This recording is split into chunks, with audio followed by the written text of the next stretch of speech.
Welcome to job updates by Shrenik Jain YouTube channel. NIOT सरकारी company की तरफ से वैकेंसी आ रही है फॉर 2024, जहां पर फ्रेशर्स अप्लाई कर सकते हैं। अगर आपके पास एक्सपीरियंस है तब भी आप अप्लाई कर सकते हो। ऑल इंडिया एलिजिबल है, फुल टाइम परमानेंट जॉब रहेगी, कोई कॉन्ट्रैक्चुअल जॉब नहीं है, जो बढ़िया चीज़ है। CDC प्रोवाइड कर रहे हैं 12 लाख पर एनम, और यहाँ पर विदाउट गेट स्कोर सिलेक्शन होगा, तो टेंशन मत लीजिए, ठीक है। और B tech, ME tech, BSc, MSc, diploma, ITI सभी के लिए अलग अलग अपॉर्चुनिटीज़ निकाली गई है। तो चलिए डाइव इन करते हैं सीधा PDF की तरफ। वैसे अगर आपको नहीं पता है तो ये NIOT का जो फुल फॉर्म है that is national institute of ocean technology, ministry of earth sciences, government of India के अंडर ये आती है कंपनी। और ये जो पहली नोटिफिकेशन है वो आपके लिए है, क्लिक करोगे तो PDF ओपन हो जाएगा। अगर आप मुझे ऐप पर देख रहे हो तो जॉब अपडेट्स कम्युनिटी पर ये आपको PDF मिल रही होगी, ठीक है। और सारा जो भी दिसंबर में नोटिफिकेशन आता है एक ही बार में आपको वहाँ पर मिल जाता है, तो कोई नोटिफिकेशन आपसे मिस नहीं होगी, ठीक है। चलिए अब यहाँ पर डाइव इन करते हैं कौन कौन सी पोजीशंस निकाली गई है। इन टोटल 10 पोजीशंस निकाली गई है, 152 वैकेंसी है, अनरिजर्व से लेकर के रिजर्वेशन सारा कुछ यहाँ पर बताया गया है, ठीक है। तो यहाँ पर आप देख सकते हो जो पहली पोस्ट है दैट इज़ प्रोजेक्ट साइंटिस्ट 3, इसमें ज़्यादा पैकेज होगा, ऑब्वियसली बात है, बट उसमें एक्सपीरियंस भी ज़्यादा नीडेड है, डिग्री भी ज़्यादा नीडेड है। जैसे आप देख सकते हो MSc अगर किया है 7 साल का एक्सपीरियंस होना चाहिए, या फिर PhD होना चाहिए। सिमिलरली आप देख सकते हो नेक्स्ट पोजीशन ME टेक की है, उसमें एक्सपीरियंस है और बाकी चीज़ें हैं, ठीक है।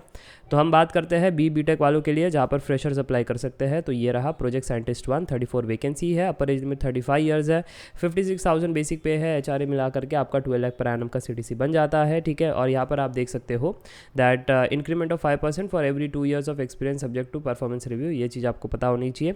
मैकेनिकल जो है 8 पोजीशन निकाली गई है, अनरिजर्व रिजर्वेशन के लिए यहाँ पर पोजीशन दे रखा है। बी टेक मैकेनिकली होना चाहिए, अदर अलाइड ब्रांचेस यहाँ पर नहीं दे रखा है। 60% मिनिमम मार्क्स होने चाहिए। बाकी अगर ME टेक है तो बढ़िया है, नहीं है तो कोई दिक्कत वाली बात नहीं, क्योंकि डिज़ायरेबल यानी नेसेसिटी नहीं है, एसेंशियल यानी नेसेसिटी है, ठीक है।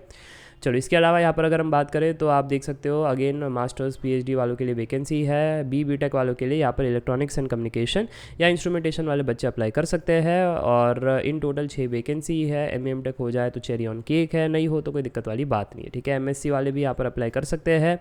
और सिमिलरली MSc अगर है बायोटेक्नोलॉजी के अंदर, नहीं तो बी टेक अगर BT कर रखा है, अक्सर गेट के थ्रू ये BT स्टूडेंट्स आते हैं, तो यहाँ पर आपको डायरेक्टली मिल रहा होगा, कोई गेट की नेसेसरी नहीं है। Similarly B tech in electrical या इलेक्ट्रिकल एंड इलेक्ट्रॉनिक्स वाले बच्चे भी अप्लाई कर सकते हैं। नेक्स्ट सिविल वालों के लिए भी अपॉर्चुनिटी निकाली गई है, ठीक है। वैसे ही आप देख सकते हो दैट माइक्रोबायोलॉजी, मरीन बायोलॉजी, फिर है बायो इन्फॉर्मेटिक्स, फिर हमारे पास है बायोमेडिकल, ठीक है। तो बहुत ही वेग से ब्रांचेस है, डिफरेंट उनके लिए अपॉर्चुनिटीज़ है। जनरली ऐसे ब्रांचेस के लिए जो बाकी PSUs है अपॉर्चुनिटी इतना नहीं निकालती compare to the core branches, ठीक है। तो यहाँ पर आप देख सकते हो प्रोजेक्ट साइंटिफिक असिस्टेंट के लिए यहाँ पर 45 वैकेंसी है, 50 अपर एज लिमिट है, 20,000 प्लस HRA यहाँ पर रखा गया है। डिप्लोमा वालों के लिए अपॉर्चुनिटी है, 3 साल का डिप्लोमा चाहिए मैकेनिकल या मैकेट्रॉनिक्स या ऑटोमोबाइल इंजीनियरिंग। अगर वो नहीं है तो फिर यहाँ पर आप देख सकते हो डिफरेंट है। Bachelors degree in microbiology BT है, ठीक है। और bachelors degree in zoology, botany, biochemistry है। Bachelors degree in bioinformatics है यहाँ पर डिप्लोमा के अंदर। और क्या क्या है, इलेक्ट्रॉनिक्स एंड कम्युनिकेशन, वही जो इंजीनियर्स के लिए पोजीशन थी उसी में अब डिप्लोमा के लिए भी हो रहेगी।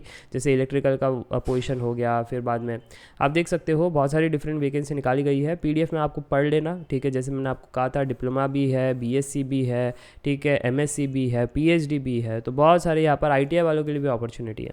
तो बहुत सारे ब्रांचेस के लिए, बहुत सारे डिग्रीज़ के लिए अपॉर्चुनिटी है। और एक पोजीशन था जहाँ पर एनी डिग्री अप्लाई कर सकते हैं, तो ये भी एक बढ़िया है, ठीक है। तो इसके लिए भी अगर आप कोई और में फिट नहीं होते तो इसके लिए आप ज़रूर से चले जाना, ठीक है। तो मुझे लगता है ये सारी चीज़ क्लियर है। बाकी सीनियर रिसर्च फेलो के लिए यहाँ पर आप देख सकते हो दैट एक्सपीरियंस मांग लिया गया है। And yes that's it for the number of vacancies. बाकी अप्लाई करना है तो लिंक यहाँ पर दिया गया है। और time of registration for interview या टेस्ट जो है वो एकदम से यहाँ पर डेट दिया गया है, तो इस चीज़ का आपको ध्यान रखना है, ठीक है। तो बस इतनी सी बात है, मुझे लगता है सारी चीज़ क्लियर है और आपको कोई डाउट नहीं है। एंड क्या क्या चीज़ यहाँ पर चाहिए रहेगी सब कुछ यहाँ पर बताया गया है। बाकी एसेंशियल्स सारी चीज़ें बराबर फिल करना, क्योंकि क्या है वहाँ पर डॉक्यूमेंट वेरिफिकेशन के टाइम अगर कुछ गड़बड़ हो जाती है तो वहाँ से रिजेक्ट हो जाओगे, ठीक है। तो जो लास्ट डेट है वो है 23 दिसंबर में। मैं वीडियो बना रहा हूँ 9 दिसंबर को, तो आज आप आराम से अप्लाई कर सकते हो। Yes that's it for today. I hope you enjoyed the video.